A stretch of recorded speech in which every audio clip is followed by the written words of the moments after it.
చెన్నై వెళ్లే మార్గం గుమ్మడిపూడి వద్ద రైల్వే లైన్ మరమ్మతుల కారణంగా ఈ నెల 16, 19, 21వ తేదీలలో పలు రైళ్లు దారి మళ్లించడం జరిగిందని ప్రయాణికులు వివరాల కొరకు రైల్వే స్టేషన్లో సంప్రదించాలని Gudur railway station superintendent Venkateswararao కోరారు. గూడూరు పట్టణంలోని రైల్వే స్టేషన్లో ఆయన విలేకరులతో మాట్లాడారు. గుమ్మడిపూడి గ్రామం వద్ద నుండి రైల్వే లైన్ మరమ్మతుల కారణంగా ఈ నెల 16, 19, 21వ తేదీలలో విజయవాడ నుండి చెన్నై వెళ్లే పినాకిని ఎక్స్ప్రెస్ గూడూరు వరకు మాత్రమే వస్తుందని, తిరిగి సాయంత్రం గూడూరు నుండి విజయవాడకు బయలుదేరుతుందని, అదేవిధంగా ఈ 3 రోజులు చెన్నై నుండి వచ్చే నవజీవన్ ఎక్స్ప్రెస్ వయా రేణిగుంట మీదుగా గూడూరుకు వస్తుందని వెల్లడించారు. ఇంకా పలు రైళ్లు దారి మళ్లించడం జరిగిందని తెలిపారు. రైల్వే స్టేషన్లలో వివరాలను కనుక్కోవాలని ఆయన కోరారు.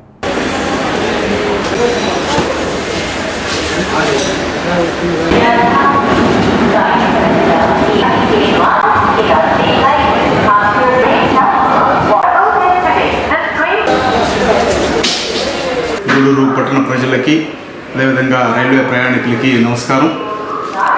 మనకు 16వ తేదీ, 19వ తేదీ, 21వ తారీఖు మెడ్రాస్ వైపు గుమ్మిడిపూడి దగ్గర లైన్ బ్లాక్ జరుగుతున్న కారణంగా మనకు విజయవాడ నుంచి మెడ్రాస్కి వెళ్ళేటువంటి పినాకిని ఎక్స్ప్రెస్ని 16వ తేదీ, 19వ తేదీ, 21వ తేదీ 3 రోజులు ఓన్లీ గూడూరు వరకే తీసుకొని వస్తారు. గూడూరు నుంచి మళ్ళీ సాయంకాలం మనం పినాకిని ఏ టైంలో అయితే బయలుదేరుతుందో అదే టైంలో బయలుదేరి విజయవాడకి వెళ్తుంది. గూడూరు మెడ్రాసు గూడూరు మధ్యలో ఈ ట్రైన్ క్యాన్సిల్ చేయడం జరిగింది. ప్రయాణికులందరూ గమనించాల్సిందిగా కోరుతున్నాం. అదేవిధంగా కొన్ని ట్రైన్స్ డైవర్ట్ చేయడం జరిగింది.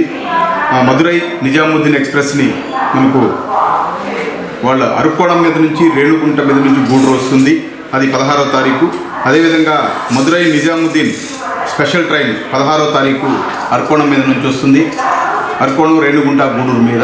అదేవిధంగా నవజీవన్ ఎక్స్ప్రెస్ 16వ తేదీ, 19వ తేదీ, 21వ తేదీ 3 రోజులు రేణుగుంట మీద నుంచి గూడూరు వస్తుంది. ఇవన్నీ ప్రయాణికులు గమనించండి. మీకు ఏదన్నా ఇన్ఫర్మేషన్ కావాల్సి వస్తే రైల్వే స్టేషన్కి వచ్చి ఎంక్వైరీలో కానీ, అదేవిధంగా రిజర్వేషన్ ఆఫీస్ కానీ, ఆన్ డ్యూటీ స్టేషన్ మాస్టర్ కానీ అడిగి మీరు తెలుసుకోవాల్సిందిగా కోరుచున్నాం. ప్రయాణికులు గమనించి మీ యొక్క ప్రయాణాన్ని సుఖవంతం చేసుకుంటారని గమనిస్తూ